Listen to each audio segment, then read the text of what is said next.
datang ke rumah saya, yang datang tuh juga pocongnya itu. Pocongnya itu tiga-tiganya datang ke rumah saya. Katanya pokoknya enggak mau dipulangin. Maunya ikut saya, mau bantu saya, mau menyarikan uang saya. Pokoknya mau berapa juta, berapa ratus juta dia sanggup. Itu Mas.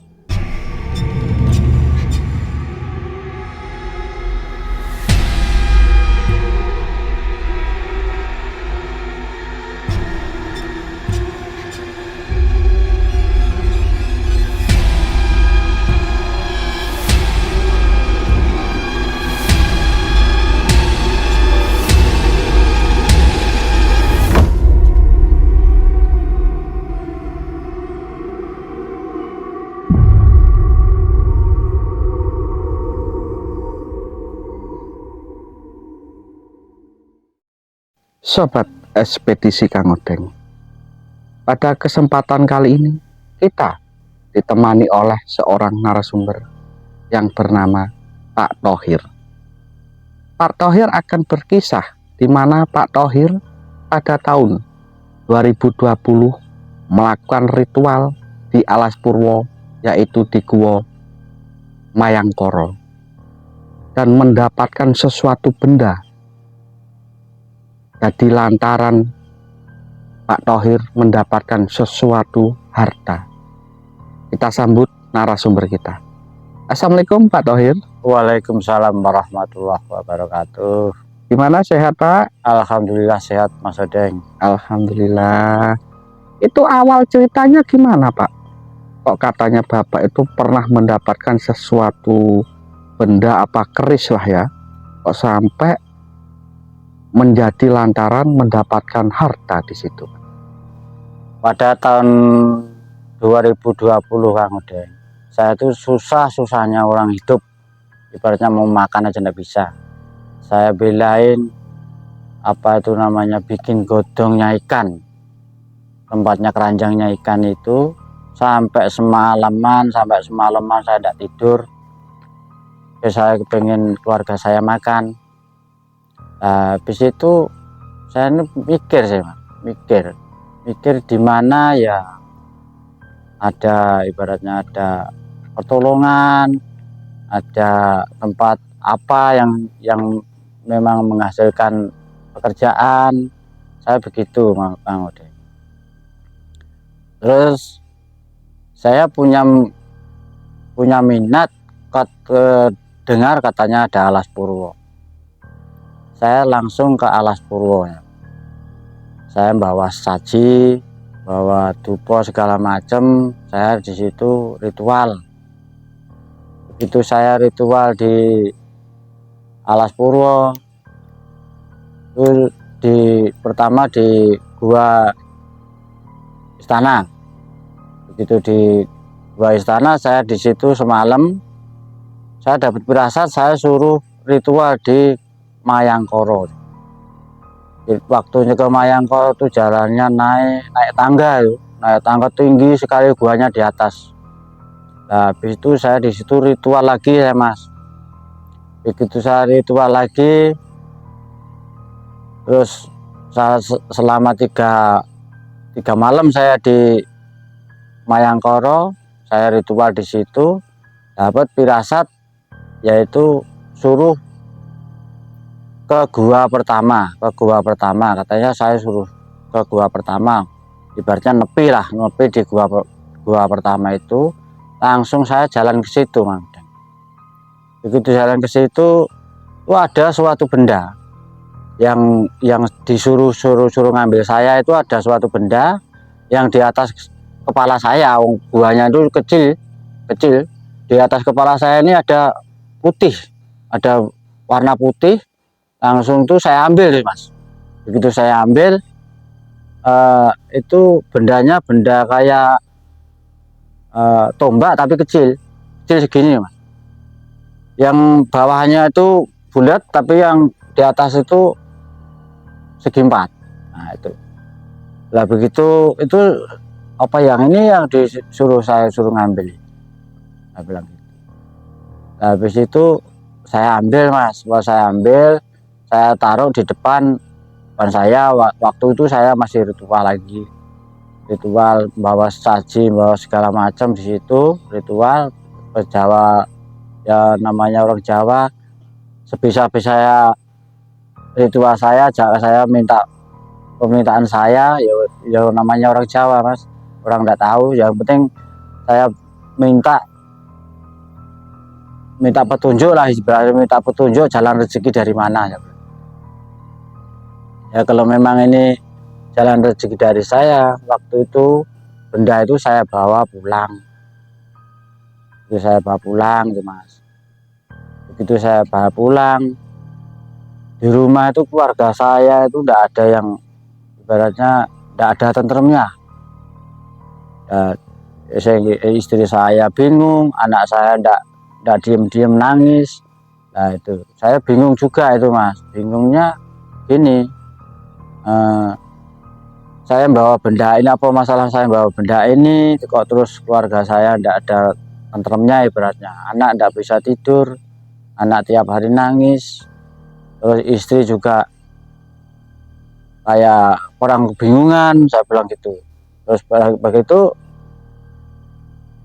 saya bingung mah, apa gara-gara benda ini yang saya bawa ini ya begitu. Nah terus saya tuh jalan ke Purwo lagi mas, jalan ke Purwo lagi, saya ritual lagi di situ. Kok ini maksudnya apa, kok saya bawa ke keluarga saya bingung, anak saya tidak ada diemnya, saya bilang gitu. Kalau memang mau ikut saya jangan ganggu keluarga saya bilang gitu. Nah, habis itu terus saya dapat perasaan lagi di situ mas. Ada orang bisi saya gitu, ada orang bisi saya. Terus saya katanya suruh bayar pulang lagi. Oh ini milik kamu, ini bisa mendapatkan uang, bisa mendapatkan rezeki katanya gitu. Langsung saya pulang malamnya langsung keluar pocong tuh mas. Nah di dalam benda itu ada pocongnya 3, ada pocong 3. Terus katanya mau ikut saya. Begitu mau ikut saya itu mas, saya mau minta apa aja dituruti, mau minta uang seberapa mintanya dikabulkan begitu. Tapi dia itu minta imbalan. Begitu minta imbalannya tuh apa ya bilang gitu, kalau seandainya saya bisa carikan saya carikan, kalau tidak bisa ya saya minta maaf, saya bilang gitu. Terus mintanya tuh darah mas. Begitu minta darah itu saya bilang itu, kalau saya kalau minta darah binatang bagaimana? Dia tuh tidak mau mas, dia tidak mau minta darah binatang, maunya darah manusia. Nah terus saya mikir lagi, takut juga saya mas. Takutnya gini, kalau darah manusia terus apa yang saya korbankan, saya bilang gitu. Nah, habis itu saya mikir mas, ya kalau memang darahnya tidak mau darah binatang, darah manusia, saya yang tidak sanggup mas, tidak sanggup. Benda itu saya pulangin lagi ke Alas Purwo sana, ke Mayangkoro lagi. Langsung saya taruh, berarti saya tidak bisa memenuhi permintaan kamu. Saya tidak bisa memenuhi permintaan kamu. Saya kembalikan di sini, tempat kamu di sini, sampai di sini kamu saya pulangin itu. Lah habis itu saya pulang mas. Begitu saya pulang itu jarak 3 hari, benda itu datang ke rumah saya lagi mas. Begitu datang ke rumah saya, yang datang tuh juga pocongnya itu. Pocongnya itu 3-3-nya datang ke rumah saya. Katanya pokoknya tidak mau dipulangin, maunya ikut saya, mau bantu saya, mau menyarikan uang saya. Pokoknya mau berapa juta, berapa ratus juta dia sanggup itu mas. Ya itu saya yang tidak mau, ya tidak maunya imbalannya yang tidak bisa saya penuhi mas, itu loh maksudnya. Jadi ya saya urungkan. Jadi waktu itu terus dia ngamuk, saya pulang tidak mau pulang, pokoknya maunya ikut saya. Terus saya juga tidak mau diikuti, tidak mau. Masalahnya kan saya tidak bisa memenuhi permintaannya dia. Syaratnya kan begitu berat bagi saya, Mas. Kalau darah-darah ibaratnya darah binatang sih saya sanggup nyarikan, mintanya darah manusia.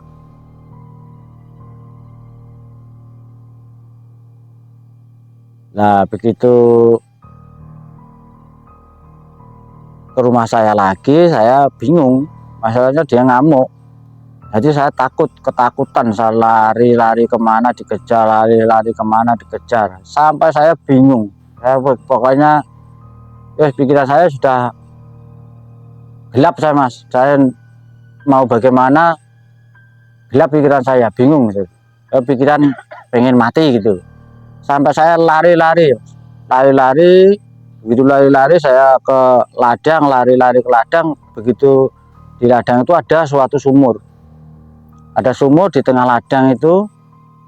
Setiap orang kalau kemarau kan pakai nyedot air buat ngelep tanaman itu. Nah, saya lari ke situ, saya langsung nyebur, saya, Mas, menyebur ke dalam sumur itu. Ya alhamdulillah sumur itu udah ada airnya waktu itu. Tidak ada airnya, itu ada 5 gorong-gorong kalau tidak salah. Jadi kaki saya yang bagaimana ya luka semua. Masalahnya saya terjun ke sumur kosong, tidak ada airnya. Terus saya mau naik jauh susah itu, Mas. Begitu saya dulu sumur tidak ada airnya, saya bingung mau naik lewat mana. Sumurnya segitu gak tinggi. Kalau 5 gorong-gorong kan minimal 2,5 meter tuh, Mas. Tuh, tingginya. Saya mana bingung. Masalahnya nggak bisa. Akhirnya badan saya bikin naik.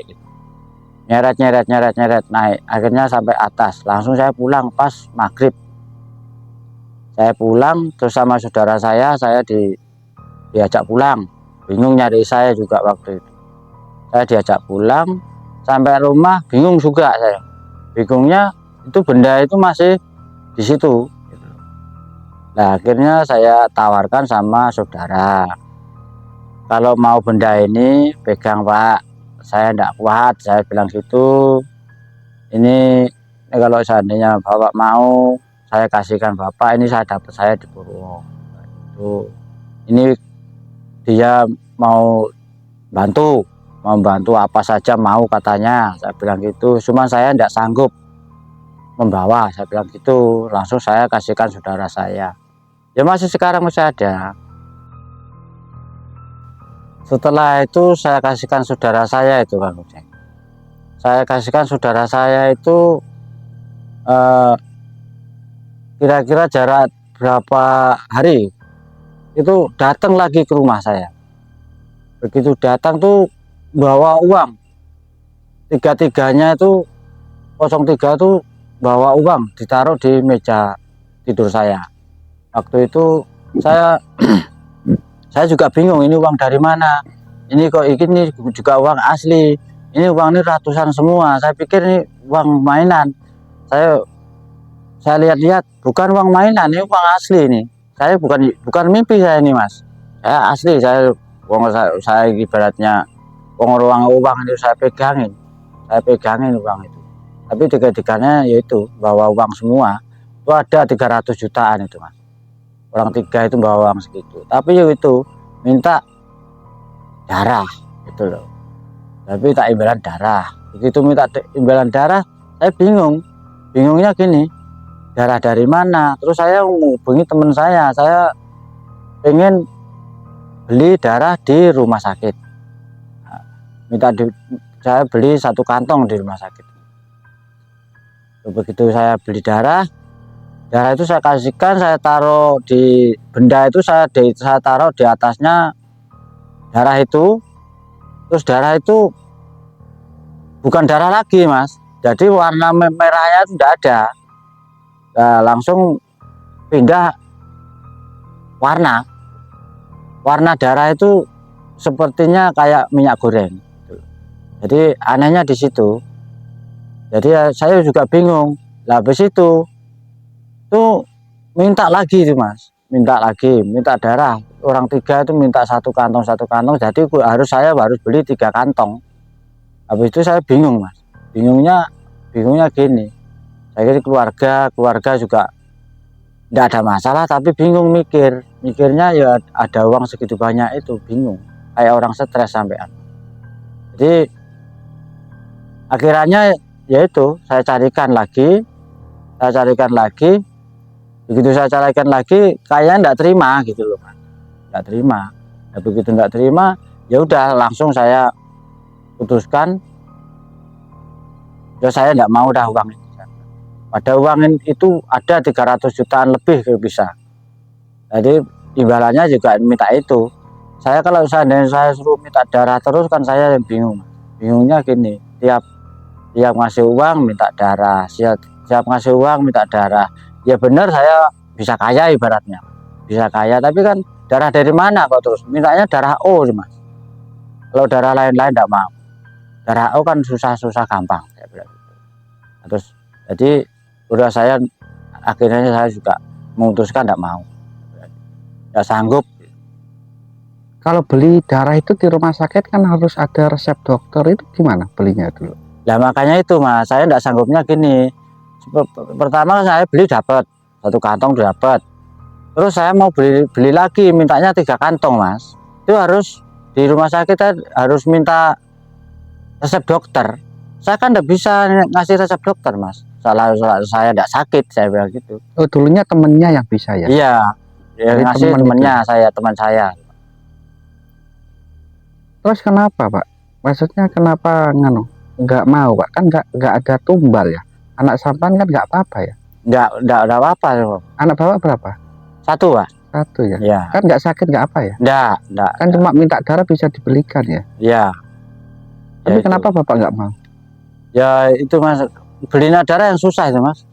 Beli darah kan harus resep dokter, nanti kalau setiap hari beli kan dicurigai, nanti malah ada masalahnya.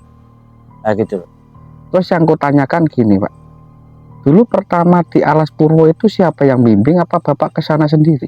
Waktu itu saya kesana sendiri mas, saking bingungnya saya kesana sendiri. Saya kan dengar dari orang katanya ke Alas Purwo itu kalau orang susah. Tapi kok tahu jalurnya pak? Jalur ke Istana Mayangkara itu kan agak masuk ke kiri tuh pak. Iya, pertama juga bingung mas, bingung pertamanya. Begitu di sana kan ada orang, saya bilang ini gua apa, saya tanya sama orang yang di situ tuh mas, namanya Sumadi. Waktu itu orang Jawa Tengah juga itu yang saya tanyain lah, ini Gua Istana. Langsung saya ritual di Gua Istana itu. Berarti di Gua Istana itu 1 malam? 1 malam. Di dalam gua itu? Iya, 1 malam.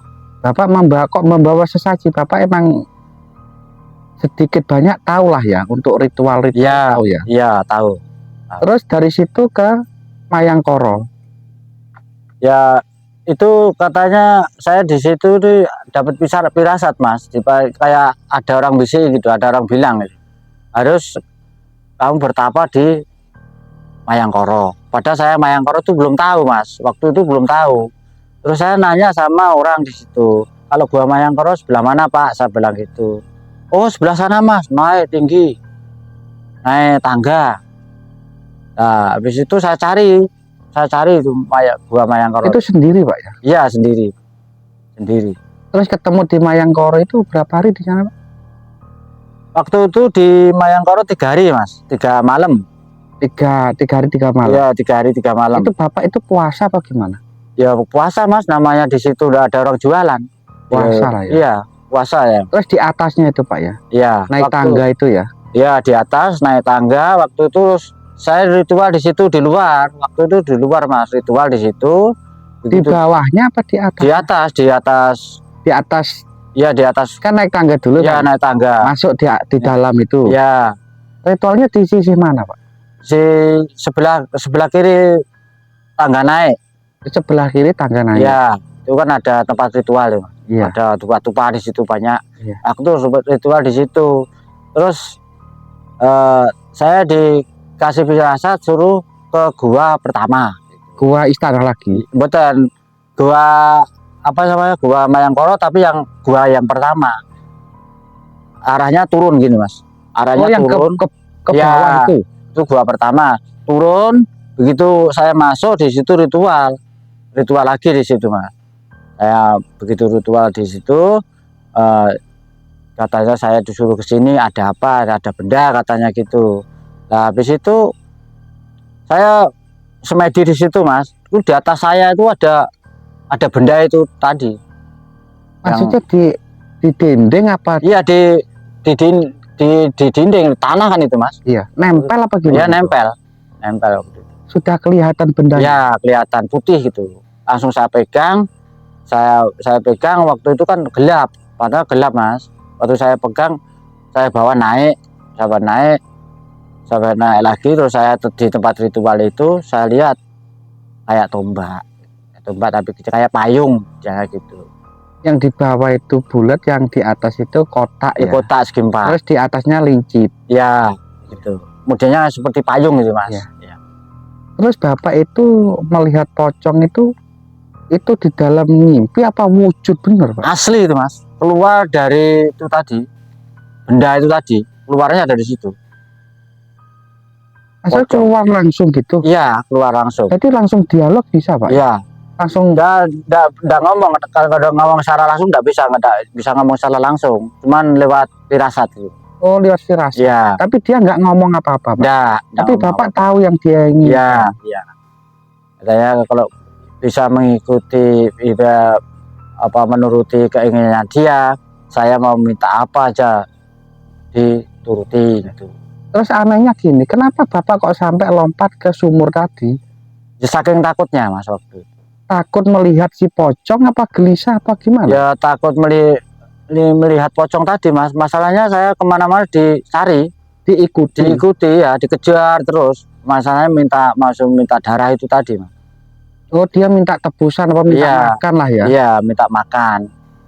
Pokoknya setelah nanti saya ngasih makan, saya mau apa aja dikasih. Itu biarpun siang dia nampak pak? Nampak. Iya nampak. Masa kelihatan pak? Ya nggak begitu kelihatan. Itu apa maksudnya nampak siang-siang apa setiap malam apa siang nampaknya pak? Sore biasanya mas, habis maghrib. Oh sore? Ya habis maghrib tuh nampak. Tapi bapak lompat ke sumur itu jam berapa? Sekitar mau maghrib tuh mas. Mau maghrib? Iya mau maghrib. Saya habis dari atas tuh, dari Purwo. Maksudnya keadaan sadar pak ya lompat? Sadar. Tapi waktu itu gimana? Maksudnya pikiran bapak sampai lompat itu loh? Saking takutnya saya mas. Saya takutnya ya itulah, maksudnya saya tidak mau diikuti, masalahnya minta imbalan yang tidak sewajarnya gitu. Tapi nggak takut bapak dengan melihat sosok pocong? Ya sebenarnya tadinya tidak takut mas, ya takutnya dia ngancam saya itu. Dari pikiran saya lah, saya malah mau mati kayak gitu aja. Pikiran saya tuh udah bingung lah, mau masuk sumur, terus sumur tidak ada airnya. Terus terakhir bapak kan dikasih uang sampai 300 juta. Ya. Bapak ngasihlah darah ya. Ya. Terus besoknya lagi minta lagi mas. Ya minta lagi. Terus bapak nggak bisa menuhin itu gimana dia pak? Ya mau beli sana ndak dapat mas. Dikasih harus pakai resep dokter katanya gitu. Terus pusakanya itu sekarang masih ada pak? Sekarang gini mas, pusaka masih ada sama sekarang mas. Tapi saya kasihkan sama saudara, sama teman saya, namanya Mbah Gondrong. Walau yang saya kasih itu orangnya juga ahli pusaka gitu mas. Saya kasihkan, terus saya suruh ngrumat, saya ngrumat dia itu juga orang pintar gitu, istilahnya dukun gitu aja.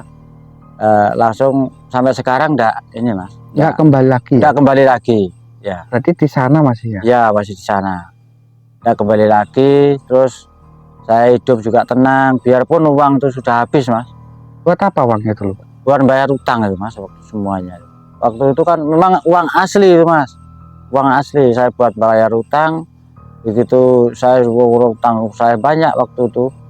Saya tidak kerja, tidak apa, orang ngurusi keluarga, tidak kerja kan bingung ya. Nah akhirnya saya ngutang ke sana kemari, Tapi dapat uang itu ya saya pakai uang itu Mas. Jadi habis untuk bayar utang. Habis saya untuk bayar utang ya. Tapi habis pusaka itu dikasihkan Mbah Gondrong Dukun itu ya. Ya. Terus Bapak itu nggak diganggu lagi. Sampai sekarang enggak Mas. Selama ini sudah enggak nongol lagi. Terus keluarga saya sudah enggak ngapa-ngapain lagi, keluarga saya tentrem, hidup saya juga sudah enak, biarpun susah gitu Mas. Saya enggak kaya, enggak apa-apa, yang penting hidup saya Tenang. ya tenang gitu Mas. Dulu pas membawa pusaka itu apa gelisah apa gimana Pak? Bingung sih Mas. Bingungnya Kebingungan sendiri. iya, bingung sendiri. Masalahnya tiap saat tuh muncul. Ketakutan lah. Ya, setiap saat tuh muncul barang itu tadi. Ya pocongnya itu setiap saat tuh muncul nih Mas. Enggak siang, enggak sore, enggak malam. Terus bisa digambarkan Pak sesosok pocong itu dan mukanya gimana Pak? Ya pokoknya serba putih, mukanya itu merah sih Mas. Mukanya murah. Iya, muka itu merah. Tiga-tiganya merah, tapi enggak ngomong. Tapi saya kalau dia di depan saya di belakang itu ada yang ngomong gitu. Dalam pendengaran saya kuping. Tapi dia nongol di depan Bapak. Iya. Seolah-olah di belakang ini ada yang ngomong iya itu. Anehnya di situ Mas. Tapi mukanya merah semua. Iya merah semua. Bapak ini asli Solo ya? Saya asli Solo Mas. Asli Solo. Kelahiran Solo ya. Solo daerah mana Pak? Daerah Karanganyar. Karanganyar ya. Iya. Terima kasih Pak atas waktunya. Ya. Kita dari tim Ekspedisi Kang Odeng mau pamit undur diri. Ya. Assalamualaikum warahmatullahi wabarakatuh. Waalaikumsalam warahmatullahi wabarakatuh.